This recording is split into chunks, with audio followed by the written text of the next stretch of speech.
How are you friends? Welcome to the Phone Transformer channel. After the iOS 18 update, Apple brought a brand new passwords app. At first glance, it seems, wow, this is great. The design is beautiful and the speed is like a storm. But let me tell you the truth, I am not using this app at all. It does not fit with my own security setup. Today, I will show you exactly why I think it is risky and how it actually works. Stay until the end, you will learn a lot. Before, Apple kept our passwords hidden inside settings in the keychain. Now they have made it a completely separate app and brought it forward. But the question is it really safe to keep your bank account, email, and everything here?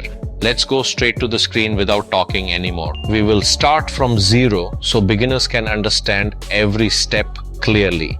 Swipe down from your iPhone home screen to open the search bar. Type passwords. You will see the new icon. Tap on it. As soon as you open the app, it will ask for Face ID. But think about one thing, what if Face ID does not work for some reason? What will happen then? It will directly ask for your common 6-digit passcode. And this is where my real problem begins. Right after entering the app, tap on the all option on the top left. Look, what a huge list. All your online account login information is saved here. Scroll down slowly, Google, Facebook, Amazon, everything. It means your whole digital life is trapped in one place. Once someone can enter here, it is all over. This is quite scary to me. Tap the back button again to come to the main menu. Now tap on the Wi-Fi option. Look, this is a completely new layout. All the Wi-Fi you have connected to so far are listed here. Tap on your home Wi-Fi. The password will appear directly on the screen. Convenient? Definitely. But at the same time, your entire network history is becoming open. Is this okay? Go back again to the passkeys option. Apple wants us to leave the old password system and completely move to passkey. Tap the plus icon at the bottom and see how easily a new passkey is created. The process is incredibly fast. But the big problem is it traps you completely inside the Apple ecosystem. It is almost impossible to easily take it to any other phone or Windows PC.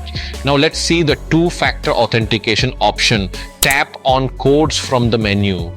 This is basically an alternative to Google Authenticator.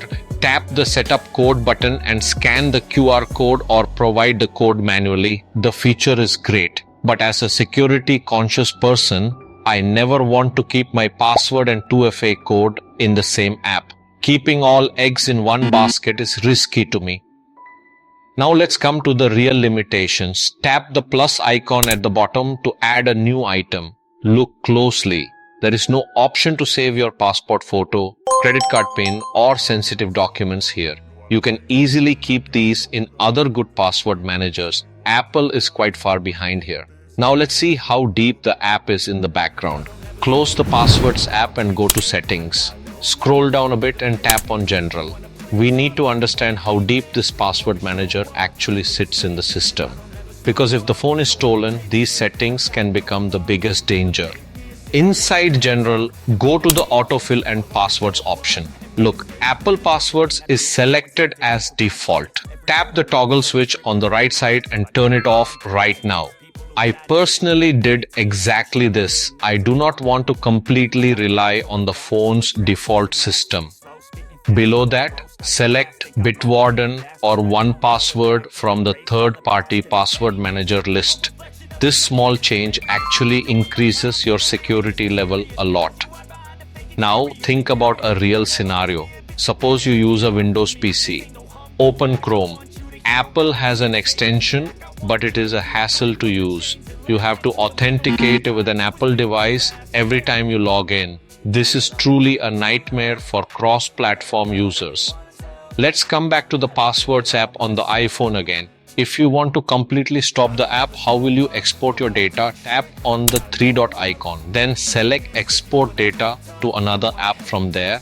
Then mark saved account and tap on Continue. Apple does not want you to leave their ecosystem easily. This thing frustrated me the most. To me, the biggest thing is keeping the phone passcode and main password vault separate. Even if someone finds your phone in an unlocked state, they still should not be able to enter your bank or email.